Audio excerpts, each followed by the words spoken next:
Good morning, everybody. Welcome. And it's fabulous to be here, and what a lovely city this is. We flew in from Brisbane on Tuesday. Today's Friday. And we've seen Fremantle, we've seen Perth, and now we're in the lovely city of Rockingham. So thank you so much for having us. This morning I'm going to be talking about the parenting tips and tricks. And there are quite a few when it comes to this FIFO lifestyle. So bear with me. If you come down to the chairs, I've also got a tip sheet and lots of information on there for you as well. And my table's up the back for if you want to come and talk to me after the talk. So parenting tips and tricks. Really, FIFO life is an all-in life. And that means, I think, that as parents, you're either at home doing it all or you're away missing it all. And that's the way a lot of us feel, and I know we certainly did as well. I have 3 children. When we started, my youngest one, who's 10 now, was a baby, and my older 2 are now 21 and 20. And we seem to have survived and thrived through it. I've certainly learnt a lot of what you can't do and a lot of what you can do. So I'm going to share a couple of those things with you today, and we've got about 10 minutes, so let's get going. All right, so my top 3 tips, as you can see up here, are making routines, which are really important. So without routines, we can become overwhelmed very, very quickly. So there are things like letting everybody know where you're at. Fly in and fly out routines are also really, really important. So what happens on those days? What happens on the day that the parent flies out?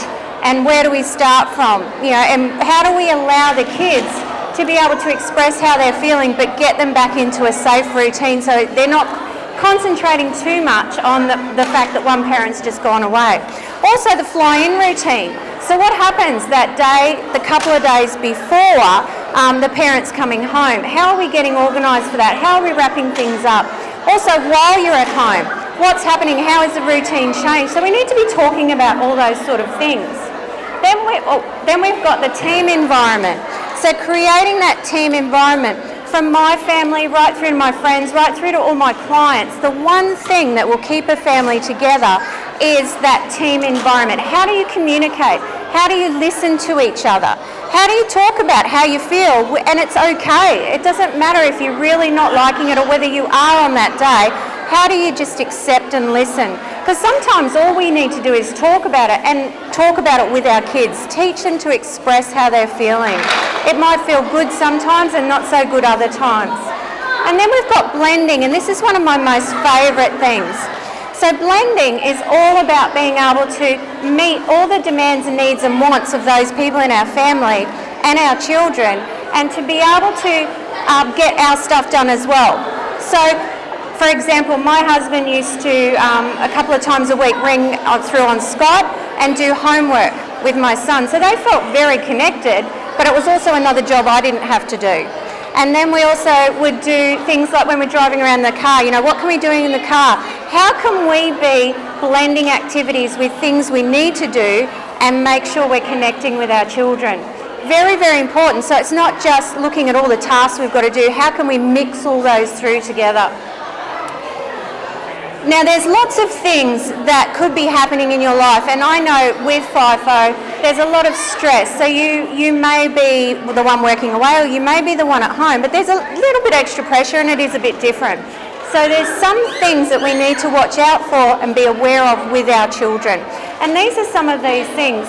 So just to know that something's not okay with them. Have we stopped and checked in with our children? And I think that's really important because that will make the difference for us.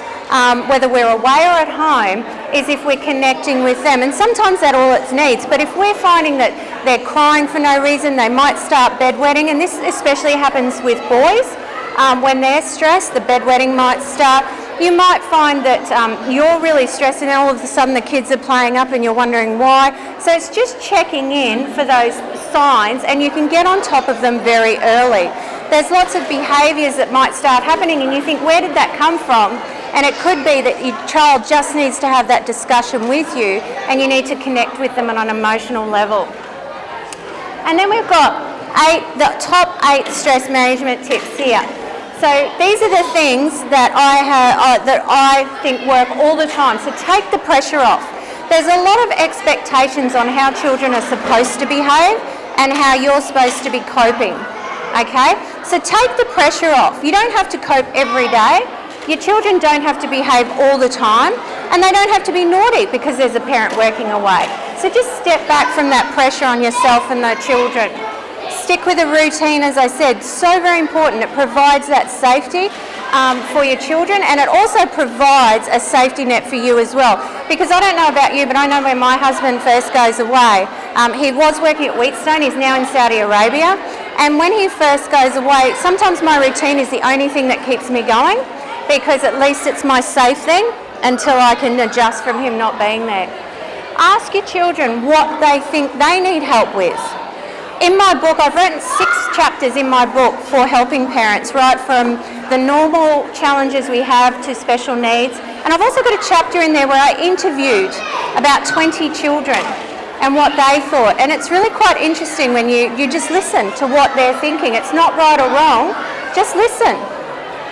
Also, eat, drink and exercise. We have to remember this, that our food, how we exercise, and also what we're drinking can have an effect on the behaviour. So if you want to calm some of those things, have a look at what you're feeding your children. Are they having enough water? Because adults need more water to have more energy. Children, when they're hydrated, actually calm down. Okay, and exercise is also a really good one. Tokens and reminders. I know my son had one of his dad's ID cards that he didn't need anymore, and he used to sleep with that under his pillow for years. So that was his little thing to be close to dad. We've also got manage your own stress. Really important, because how you're feeling, your children will model that. How you're behaving, your children will model that. So just check in with yourself, and there's a couple of really great talks today on handling your own stress. So make sure you stick around or listen in for those. It's a team effort. Talk to your partner about how you feel, whether you're away missing it all or whether you're at home doing it all. It's really important to express that in a safe way, and not for it to be fixed, but just that you can talk about how you're feeling and what you're going through and feel that you are supported. Also, ask for help. Get people to help you. Also, discourage people for saying to you, oh, I wouldn't do that, or I wouldn't do that to my kids. It's one of my pet hates. People find out we're a FIFO family and they say, I don't know how you do that, and I wouldn't do that to my kids. Just disregard that, because we're not doing anything to our kids. We are living the lifestyle and the work choice we've chosen, and there's wonderful ways to get through that. And then lighten the mood and laugh. Everybody loves a good laugh. Release that stress and you'll make it through. So thank you so much. I don't think I've gone too much over time. I generally do go over time, so I'm all right. So thank you very much, everybody. Like I said, please come up to my table and come and talk to me about anything that you need extra help with. I have my phone number up here now, and just for today, it's up to you, but if you would like, I've got a kids meditation audio that I can share with you for free. I've also got some scripts I will share with you. I have a sheet of blending ideas, and I also am happy to discuss one issue by email with you if you text me today with your email address, your name, FIFO Parenting tips, and I will share those with you. But you have to text me for that. Okay, thank you very much, everybody. And I'm talking again at sometime around lunchtime. So check in with that, and organising the overwhelm will be that topic. Thank you so much, everybody.